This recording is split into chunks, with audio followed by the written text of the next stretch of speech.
lokola bango balobi keke non baparlementaire debu bapesa message à la haine nayebisa bacommunicateur na nga ndeko jean aza communicateur soye basoda bango wana bayokaka biso boya nanu te telema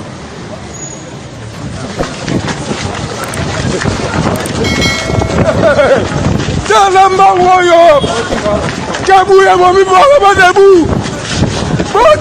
C'est l'idée de lui-même, le père de la démocratie, Etienne Tshisekedi. Nous n'accepterons jamais, même au prix de prison, que M. Asselo Oyakoboma Parlement debout. À maintes reprises, l'IDPS était fragilisé. C'est le Parlement debout qui a sauvé l'IDPS. Au secrétaire général de l'IDPS, Augustin Kaboula. Vous vous dites au Lobakakosa parlementaire debout. Le secrétaire général parlementaire debout. Pourquoi garder silence à une décision antidémocratique? Je vous interpelle. Augustin Kabouya, pourquoi garder silence à une décision antidémocratique? Et puis, Parlement debout et belé oyo baya ngona loyenge Parlement debout zo fonctionner sous normalement ndenge pourrait fonctionner biso na kala toyebaka Parlement debout ezalaki section na section baza na Parlement debout na bango sika ba partager ba information les informations et le Parlement debout normalement il faut dans la réunion il y a section ou et la réunion il y a nini il y a secret, il y a direction générale la MISO et au secrétaire général qui est la matinée. Par rapport à l'actualité politique, les partis aussi donnent les lignes de conduite ou des lignes à suivre par rapport à l'actualité.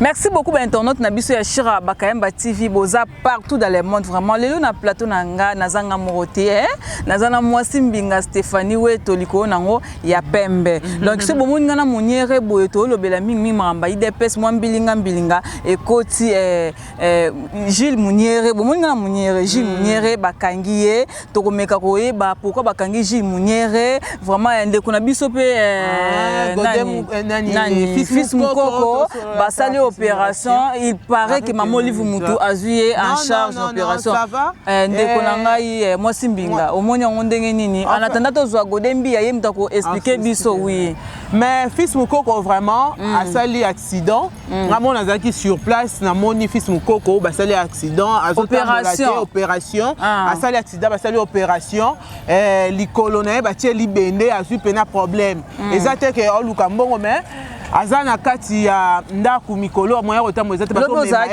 oui ngamona zaki na fils Mukoko kaka ndenge bomona ki ba image na ye a lancé ba point de presse banini bolandi combien boyebi bana IDPS bino moko boyebi masolo nde ezalaka mais fils Mukoko aza vraiment na état moko ya bien te parce que ça qui accident wana batie libende mutu afuti ba facture nyonso et ça maman Olive Lembe l'ex-première dame en tout cas merci pour la geste au seul fils Mukoko. Est-ce que vraiment c'est vrai papa Cyril Oxon et ça maman Olive Lembe mutu afuti ba frère wana maman Liliane Mouyaya fédéral Kodiambete na Matadi est-ce que c'est vrai et ça maman Olive Lembe tout meka kozwa ndeko Godé oyaza communicateur ya IDPS Kinshasa ye akomeka ko expliquer biso po ye mingi ayebi dossier ndeni ezala ki vraiment merci beaucoup bozala na bolanda ndeko Godé ndenga lobi.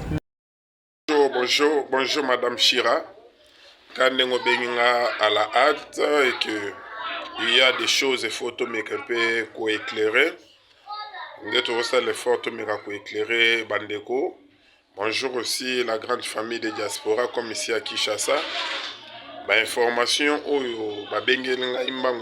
madame Chira Bakayemba, c'est par rapport à l'arrestation de nos lèvres, entre autres Gilles Muniere, le parlementaire de Zandou, et de mon frère aussi, ancien président de la Ligue des Jeunes, Pati Tumba de Lukunga, il est pas arrêté. Et na le Kambouya dossier malade fils Moukoko. Donc, au moins 3 sujets au abordé Nabino pour besoin éclaircissement. Je suis Godembi de la Ligue des jeunes UDPS. Une précision aussi, détail par rapport à la communication, il y a CG. À trouver que Zana Bato Belé, bazo vendre partie nabiso mal. Et Zana Bato Belé, bazo vendre partie nabiso négativement. Tout le monde n'est pas autorisé d'engager l'UDPS. Mais nous sommes là et les actualités. C'est un éclaircissement. Il y a un éclaircissement par rapport à l'arrestation de Bande Gilles Moniere, Pati Tumba, les Nyoko appelés, fertisement appelé ou bien communément connu sous le nom de Pati Tumba Linyoko. Il est ancien président de la Ligue des jeunes, Lukunga, et parlementaire de Bo aussi. Dans le dossier malade fils Moukoko. Nakosenga na bandeko, dossier Oyo, ils ont concerné vraiment plus l'UDPS, parti au pouvoir. Oyo Tobundela, Oyo Tozalelo na pouvoir. Batouazolo ba yosa la Sony, bakomokanga bino, lisusu bino na bino, bamisusu kuna malade, maman Olive sauvé. Donc, parti vraiment, ndenge sangwe kendeli. Eza ko vendre biso mal ou beteza ko sepelisa vraiment tendenge sangwana et kendeli bongo. C'est comme ça na évite pour to partager na bien ensemble boye ba vérité. On a dossier parlement debout. Par rapport à dossier parlement debout, eza décision qui ne vient pas de l'UDPS, décision et outil na gouvernement. Pourquoi le gouvernement a eu décision? Nous sommes un parti au pouvoir. Nous avons fait 37 ans à l'opposition. Dans 37 ans à l'opposition, on sait comment pousser un régime dans l'erreur ou bien on sait comment pousser un régime dans les fautes. Le pourquoi?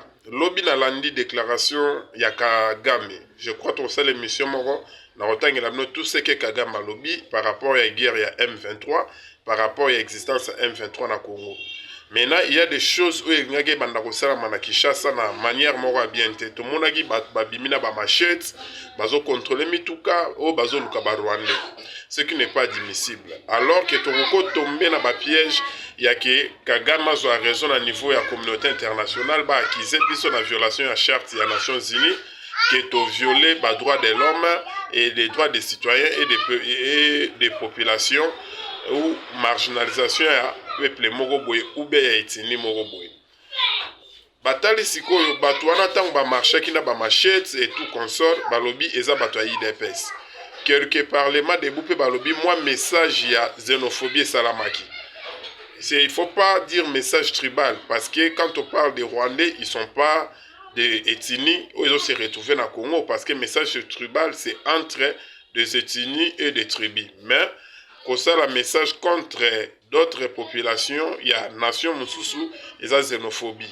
Il y a que voilà, UDPS, Azana Kati, a encouragé la population congolaise à na xénophobie, à s'attaquer à d'autres peuples qui ne sont pas des Congolais. Alors que c'est faux, il y a un pays hospitalière depuis kala to ya marabatu nyonso mboko kutu ba contrôler mukanda te mboka batuna ka mutu mukanda te document to so yindenge nini mais to kosenga gouvernement na biso dans les jours à venir il faut to régulariser biloko wana nde balobi boy lokola bango ba cibler ba parlement debout ya UDPS lokola bango mutu baza ko véhiculer ba message wana décision ils ont mis que ba bomi parlement débouté.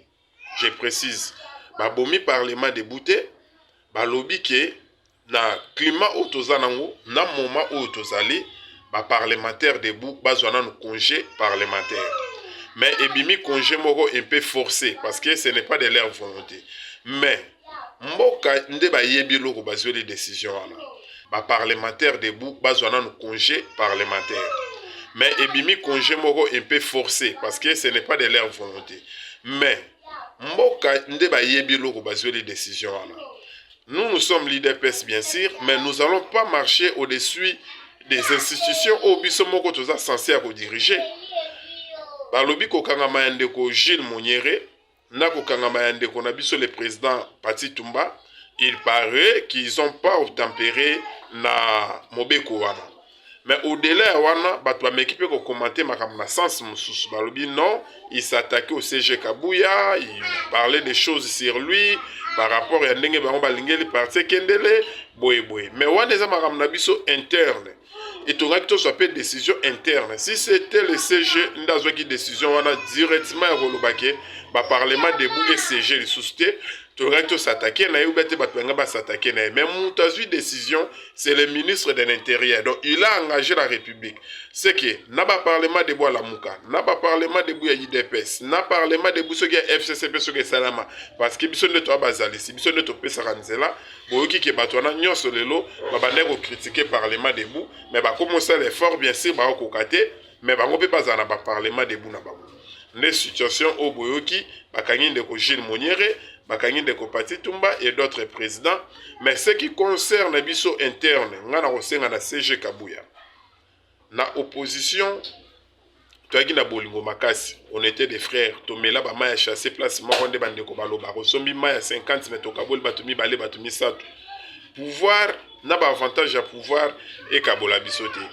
S'il y a des problèmes o bandeko musu bazo revendiquer ndenge bango ba omonela makambo fezala ba omona keza bongo te na kosenga na CG à se comporter comme un bon papa a benga bato wana nyonso baluka moyeni ba réaliser situation wana mais aussi ba appelle à bato belé o bakangi Gilles Moniere bakangi Pati Tumba, ça commence à faire honte bino voma IDPS tozana pouvoir comme si nous sommes des l'IDPS tozana pouvoir to obtempérer te na ba loi ya mboka parce que nous sommes l'IDPS. Non, nous sommes dans un état de droit et puis toujours là que ça bat effectivement que tous en a état de droit. Bien sûr, n'a plaidé pour la libération ya bandeko wana si c'était une erreur ou soit ba obtempérer quitter la décision wana ceux qui va libérer bango dans un bref délai et vous allez loko moko ya malamu mais boyebi ceux qui mboka monsieur juge vidéo wana même si ndeko Gilles alobaki na lingala. Je m'excuse. Même si ndeko Gilles alobaki na lingala mais bakoko luka ba interprète non, je m'excuse. Même si ndeko Gilles alobaki na lingala mais bakoko luka ba interprète non, bakoko luka ba interprète ba interpréter par rapport à message o ezoloba wana balobi voilà parti présidentiel bazotinda population baluka ba rwandais baluka ba étranger et puis bazina ba image ya bato batambola na ba machette wana bakole yango. Oyebi réputation nini oyo IDPS azo vendre na monde. Kabila, Joseph avec les PPRD, bazalaki na mboko 18 ans, ils ont fait aussi des choses, mais ils savaient comment les faire. Biso IDPS toko kene na nzela ya koluka machete te, toko kene na nzela ya koluka d'autres populations te, parce que nous avons pas de problème avec le peuple rwandais en général. Nous avons les problèmes avec le régime Kagame. Donc, veut dire régime Kagame et le régime Oyabiso, si c'est 3 décennies, Kagame a continué à combattre Biso. Mais il y a pas prérogatif dévolu à l'État, il y a pas prérogatif dévolu à l'armée, à la police, ni à la population. Ce qui population a comme l'ingasa la moussala et à la police et aux à la passe. Ce qui population a comme l'ingasa la moussala et à l'armée et aux à la passe trop côte à la jungle. Yango pona bandeko bakangamaki nazo plaider pona bango ba libérer bango ba regagner ba famille na bango baza ba père de famille ba toyebite na ba jour baza arrêter ba famille zo vivre ndenge nini et puis parlement debout ebele oyo ba yango na loyenge parlement debout zo fonctionner sous normalement ndenge bongaki fonctionner te biso na kala toyebaka parlement debout ezalaki section na section baza na parlement debout na bango bisika bayaka ko partager ba information les informations et le bamba na parlement debout normalement fait utapi et fait uta na réunion ya section ou et uti na réunion ya nini ya secret ya direction générale na biso et au secrétaire général a ça a communiqué na matinée par rapport à l'actualité politique. Actualité politique, les partis aussi donnent les lignes de conduite ou des lignes à suivre par rapport à l'actualité politique. Mais bato belé le roi bayape makambo na loyenge et comment balamuki batelemi 4-5 basali parlement debout na bango 4-5 basali parlement debout na bango. C'est comme ça il y a eu aussi beaucoup de désordres autres senga pe na CG abunda ba rétablir ordre na ngambu wana. Parlementaire de Bounion se fois à la identifier la section ou cellule oya bimaka pour ya korangi parce que UDPS a toujours baza arrêté ba famille zo vivre ndenge nini. Et puis parlement debout ebele oyo ba yango na loyenge parlement debout zo fonctionner sous normalement ndenge bongaki fonctionner te biso na kala toyebaka parlement debout ezalaki section na section baza na parlement debout na bango bisika bayaka ko partager ba information. Les informations et le bamba na parlement debout normalement fait utapi et fait uta na réunion ya section ou et uti na réunion ya nini ya secret ya direction générale na biso et au secrétaire général a ça communiqué na matinée par rapport à l'actualité politique. Actualité politique, les partis aussi donnent les lignes de conduite ou des lignes à suivre par rapport à l'actualité politique. Mais bato belé le roi ba yape makambo na loyenge et comment balamuki batelemi 4-5 basali parlement debout na bango 4-5 basali parlement debout na bango. C'est comme ça il y a eu aussi beaucoup de désordres autres senga pe na CG abunda ba rétablir ordre na ngambu wana. Parlementaire de Bounion se fois à la identifier la section ou cellule oya bimaka pour ya korangi parce que UDPS a tenté na ba piège na lolenge nyonso. Ba kokobi misape groupe ya ba jeune mobe 5 ba yokoli hymne national et hymne du parti, ba komo yemba hymne du parti, ba komo loba au nom de l'UDPS et puis bazo mettre UDPS à nu ou bête bazo loba makambo e longo banité pour na parti politique. Yango to senga bandeko ba obtempérer balobi ezosala soni bon soni ndenge nini l'état pesi mobeko na ye na nzela ministre ya intérieur si ya le ou d'autres de nos membres ba obtempérer te na mobeko wana banga bakanga bango te po baza ba membre ya UDPS et ensuite tant ba okanga bango te bato alamuka babimi ba siéger boke bokangi bango ba loba nini UDPS a siéger ki lobby bokangi ete lamuka bimi lelo bokangi. C'est comme ça Tshisekedi le père disait ceci: l'exemple doit commencer par la maison. L'exemple doit commencer par l'UDPS. Donc s'il y a une instruction, il y a une loi que les membres de l'UDPS refusent à obtempérer, donc on va commencer à chicoter l'UDPS et chicoter dehors après. Donc c'est ça qui prouve que l'UDPS a une politique morale à favoritisme. Tu fais tout est permis au nom de l'UDPS. Mais par rapport à l'arrestation, il y a Ndekonabiso Pati Tumba ou bien il y a Gilles Moniere, tout sengi vraiment la CG à s'impliquer, bazabana de façon que batona va recouvrir liberté na bango, bazonga va servir bana na bango. Concernant maintenant Ndekonanga fils Mukoko, voyez bien un certain temps avec l'union sacrée, fils Mukoko était très contre vision à l'union sacrée, contre Bosangani Napso na FCC. Mais il y avait quand même des tractations entre Barry Magie, Bandekoya, Ligue des Jeunes, il y a PPRD. Banako nous a toujours faire obtempérer pour que la coalition et en Kimia, mais Moukoko Bandef Mago Lingate, Kabila c'est un démon, Kabila c'est un diable, Kabila c'est ceci, c'est là. Mais on est en politique, nous ne sommes pas des ennemis. Il avait tissé quand même des relations, on a perdu, boye. Mais il y a comme si on va vendre la population, ce qui n'est pas vrai, comme si l'IDPS n'a pas assisté Nekofis Mukoko. Mais aussi longtemps, on a dit secrétaire général Augustin Kabouya Lelo, na Bosolo na politique, il a bien confirmé qu'il était informé que fils est malade et de deux, fils Mukoko a dit madame Naye, CG Kabouya a tangi na numéro fils Mukoko na kombo ya madame o ya pesa ki mbongo po fils Mukoko azoba souhait. Et aye kotanga kombo le susu ya petit frère ya fils Mukoko à l'entremise na ye fils Mukoko atinda ki numéro na ye pas CG Kabouya po atinela mbongo azoba souhait na ye. Mais si maman Oli va assister pe fils Mukoko, ce n'est pas mauvais. Eza mabete, c'est une Congolaise où a jugé bon ko assister parce que tout le monde a imagine ndaku ya fils mukoko mutakoki ko ya na ndaku na hotel ce que zana relation te c'est que par là on a trouvé pas quoi commenter ou à polémiquer sauf que batu ya mauvaise intention ne balingi ba polémiquer dans le sens comme si UDPS n'a pas assisté fils mukoko c'est PPRD ou maman Olive ne ba assister non c'est faux na l'andi secrétaire général na bosolo na politique lelo soko lingo vérifier bosolo na politique a jeudi à lelo secrétaire général a bien confirmé que a pesa ki bambongo pona soin ya fils mukoko mais ndenge zalaka que ceux qui mutobela batu pe bakoki ko assister ceux qui maman Olive assister qui est mabete mais ya mabe eza siko ke bakomi ko sala campagne il y a qui va assister fils mukoko comme si il dépêche à rejeter qui est il dépêche à s'occuper qui n'a été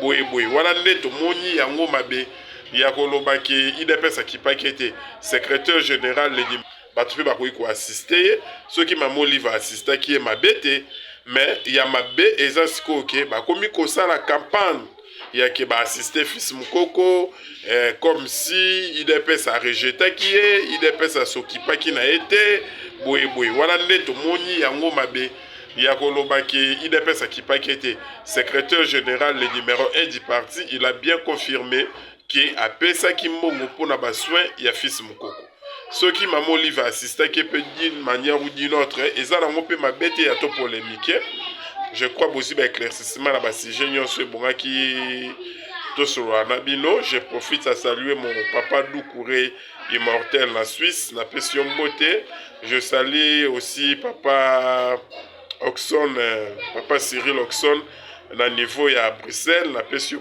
beauté na saluer na Sisivi na saluer Jérémy Mwamba na Clémadimba Tete Moujani Naomi Mbikai mon mutu na Londres na pression beauté na pesi Ligue des jeunes Tchangou fédéral Meta le président Amis Makutano na saluer yo. Donc s'il y a des actualités OSN qui est tout développé en tout n'allié moko pas approprié moi mon les ali climat ambienté lumière exaltée mais vu que l'actualité exigeait quand même de s'exprimer bon excuser peut-être pour la qualité à image mais les meilleurs ezaki qui va te bélo va déranger qui na téléphone bazwa information à vrai ceux qui m'a Olive assister fils mukoko ma bezate mon ami Eric l'Afrique du Sud Eric Bongo na salué yo Patrick Kaleo le procureur d'Afrique du Sud mauvais tagué Bookson la Turquie na salué yo nous allons continuer combattre la biso s'il y a toujours des informations à développer on va développer sauf que les cadres et autres salles de l'émission ça n'a pas permis, mais Madame Chira vraiment dérangé à l'obéqué. Il n'est pas à déranger beaucoup le téléphone. Batbaza n'a pas ça au juste ni salami ni les cas qui on est obligé. Il y a tout des varbino explications dans ma condition et permettre même pas il n'y a pas de lumière, il n'y a pas quoi mais je fais quand même effort avec juste les torches à téléphone. Vous allez informer. Je vous aime beaucoup. Je suis là pour vous. S'il y a des questions d'actualité, naza disponible pour na éclairer bino baibwana pour ça koeba vérité. Bye. Vraiment des retours sur ce plateau, tout le monde peut ndékoji muniere, bolandi no image ya ndeko godé nga lobito ke non ndékoji muniere. Baza na pouvoir mais bakangi. Moi réaction batu mususu balobi o les injustices balobi comment batu baza na pouvoir bazokanga bango meto yo ki pende kokode ndenge ameki ko limbola pe pona ndeko Gilles Muniere ndenge bakangi mo simbinga na epto soko bakisa moi liloba. Non mais ngai ndenge gumese godembi ya utu koloba et puis ben inquiétude wana ya Gilles Muniere ne bakangi ngazo comprendre le té et là que zo inquiété ça que bazokanga bango basokanga bato parlement debout baboyi parlementaire nyonso ya UDPS ne bazalaka ezaka de partout o ezaka pe na Mbandaka en Équateur pa monsieur Philippe Lokange bapekisi o peto yebi ke Philippe Lokange pa boyi alobi bango so ba meki bakobunda pe kaka koyinda na Équateur. Mwasi Mbinga Stéphanie. Oyebi mo bako balancer biso image moko bata parlement debout babandi parlement. Babandi kolo ba mo ka basoda ba ya moko signé bongo soda. O to ko kinete to za eka soda ti kaka ba wa la loi est dire mais c'est la loi. Ba kimi ba banzani loko alika mwasi Mbinga. Tosani. Ko parlement debout babi ba pekisi mais Équateur babi bino so bokoti biso pe to Papa Philippe Lokange na l'Équateur kuna ba okanga batu na ye. Mais ya lobi ki so bakoti, on veut bakoti po na moni na Équateur et lobi l'initiateur à parlement debout mais c'est Philippe Lokange lobi kuna rythme dans ce kendara. Bio bobi na likolo ba boki na donc bakameza ndenge mususu kuna ba okanga batu basali ba 263 jours na ba prison. Mutu musupa kufaki ba news ana nyonso. Alors, vous contactez sur Bakayamba TV. Vous contactez na Espace Équateur TV. Espace Grand Équateur TV. Et puis n'oubliez pas, laissez vos messages na page Facebook Mbinga TV.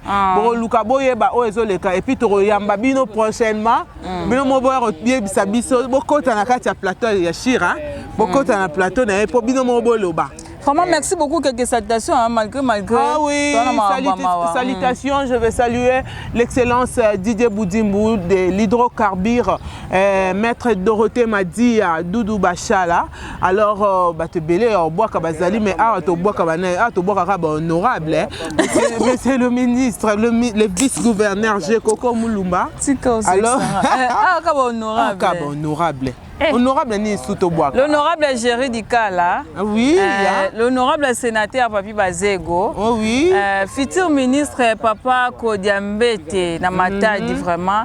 Tous les appel ministre. Yo baki hydrocarbures. Merci beaucoup internaute. N'a beau s'abonner, beau partager. Maman Carole Diongo, Papa Doukouré immortel, ya Maman Giki Sumba, Maman Solange Mbouaki, ya Papa Patrice Bakuba Babi, Maman Carole Diongo, moi Simbinga, Papa Dieu ici, Babi. Bato malamu déjà beaucoup déjà pas ya Oazé quoi Félix Oazé quoi clip wana bimi abwaki DJ ici si Carole Diongo babi bato malamu to suki wana merci beaucoup binom to landi biso na plateau ya Shira Bakayamba TV pour s'abonner beau partager va lien belé. Merci beaucoup Ndego Godembi à la réserve de la République. Bye bye, à la prochaine. OK.